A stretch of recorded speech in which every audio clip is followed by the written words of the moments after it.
A farmer reached out to us with an off-market opportunity in Pocahontas County, Iowa, offered at about $1.5 million or a touch under $10,000 per gross acre.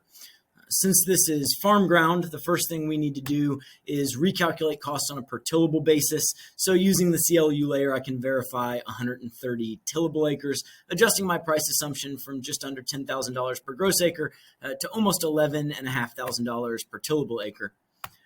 To quickly pull comparable sales, I jump over to our sold land layer where I can scroll out, choose the size that I want to pull from, define my acreage, and sort by sale date to get a general understanding of rates in this area.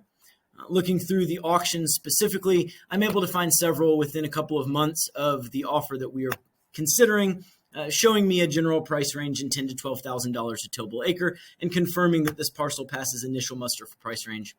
From here, I move on to land diligence, beginning with soil, where we see an 83.3 CSR2. I can toggle between NCCPI as well as a state-specific CSR2 score. I see the dominant soils are heavier clay soils, and notice that there's significant slope and moderate erosion in the southeast corner of the property, so I toggle immediately over to elevation. Sure enough, this shows a high point in the southeast corner, as well as a general northeasterly slope.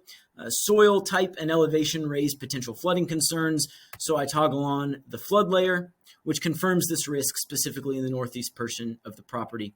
To dig further, I turn on the NDVI or Vegetation Index layer, which is going to present the relationship between red and infrared light, a general vegetation index, and again confirms potential issues with the southeast section, as well as an overall reduction in vegetation across the eastern section compared to the darker green on the western section. That said, the satellite image still shows a fairly clean property, so I finished with one of our most informative layers, the satellite history.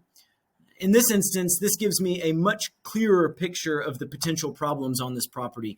Being able to scroll back through up to 20 years of historical images, I'm able to see problem areas showing crop loss, including multiple years with standing water on this property throughout the past 2 decades. Ultimately, after reviewing historical yields and considering the necessary infrastructure improvements, along with information from the property tax, crop history, and county layers, our valuation came in below what was palatable to the seller, and we decided to pass on this opportunity.